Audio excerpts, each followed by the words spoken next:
For me, that has always been Felicia Rashad and Keisha Knight Pulliam. I remember, just watching them growing up.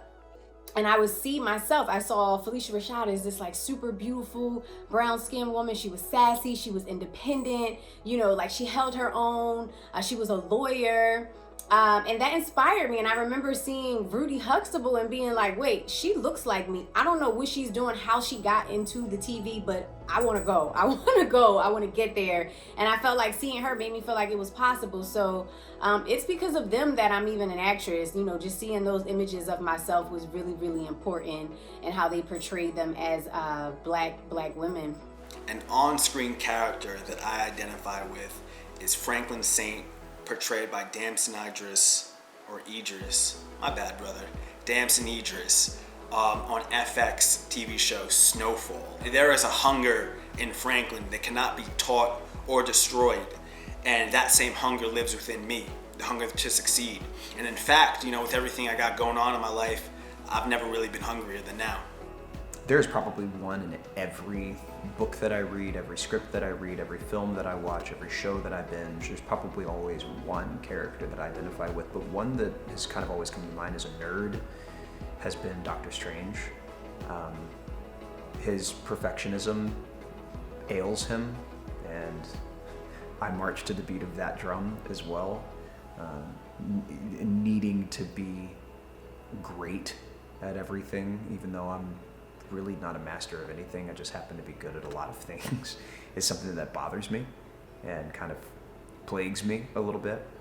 And his drive, his focus, his open-mindedness and open-heartedness after getting knocked on the ground eventually helps him evolve into this individual that has like seemingly limitless power, and does really good stuff with that, and that's inspiring to me in a lot of ways. I think that it's a bit of a triple entendre, but yeah, Doctor Strange has kind of always been that fictional character that I go, I get it, I understand.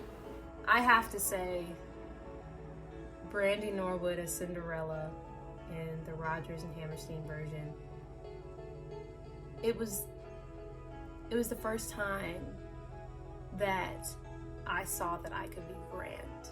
So that hit me as a kid. And it still sticks with me to today. I will watch that movie anytime, anywhere, any place. David from David Makes Man. Because I understand what it means to be trapped between two worlds, to be living at the intersection of blackness and queerness, and how the world reacts to that, and you as that black queer person trying to survive and navigate those difficulties that the world has with you, and yet at the same time trying to excel in your artistic endeavors, your intellectual endeavors, your romantic endeavors, trying very hard not to internalize the world's perspective of you in a way that leads to self-loathing and self-hatred. So yes, David from David Makes Man, which airs on OWN. Let's just take it to anime. I feel like Naruto. Now, a lot of people know Naruto's story, but basically he is a ninja who is highly underestimated by every person in his village. He was cursed with the worst thing any person in that village could be cursed with. It wasn't his fault, but because of that, he has to live with this. And all this kid wants to do is be seen by his peers and by the world around him.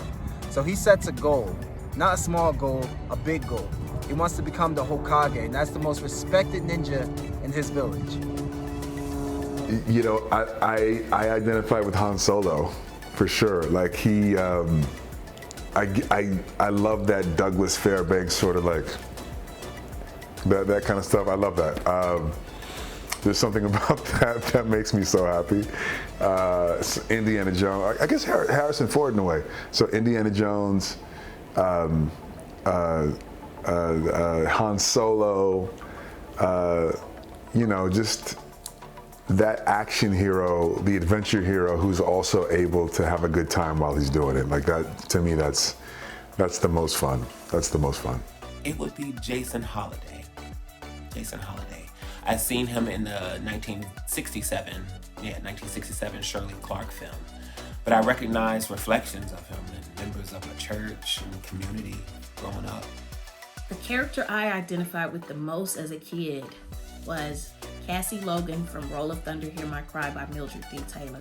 It was the first time I ever read a book about a black girl from Mississippi, and I'm a black girl from Mississippi. That book showed me that someone like me could be the hero of the story, could be the heroine of the story, and that stayed with me. It stays with me to this day.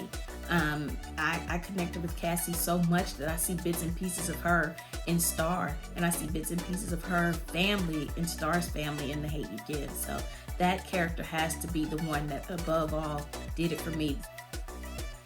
As a young queer black kid who was taunted, but also at the same time I was developing my particular taste that didn't seem to align with the kids or the environment around me, I saw a very important film called The Inkwell. Drew, the character, was not gay.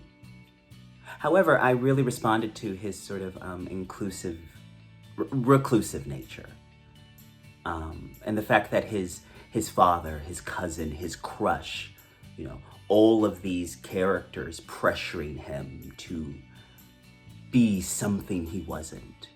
And at the time, I didn't find anyone in my environment or in media who sort of represented the emotionality of what I was going through. And I found such solace in that film and in that character. I personally feel like the Oracle in the Matrix. There's just something, that gift of foresight, that sort of tapping into another dimension. I always feel a bit like I don't know, I have a sense. People have told me that I have the gift of premonition, that I kind of see all the things that are happening in the moment and not what's just visible to the eye. An on-screen character that I connect to most is Jamal from Empire. I wrote that character based on my childhood. Recently I rewatched Glory, and Andre Braugher's character is someone who kind of stuck with me for a long time, just from his character's journey, as someone who felt like they had went ahead and they achieved everything they needed to achieve. They checked all the marks off. He was very highly educated, and it felt like he had a very deep sense of ownership of himself. And then as he joins the unit and is in the war, he starts to realize that a lot of the things that would grant him access to power in society, he was still denied. And it was kind of what he did with his life and how he showed it for the people around him that really gave him meaning in a different way, and really helped him kind of find himself and his real sense of strength after sort of having this reckoning. This may sound insane.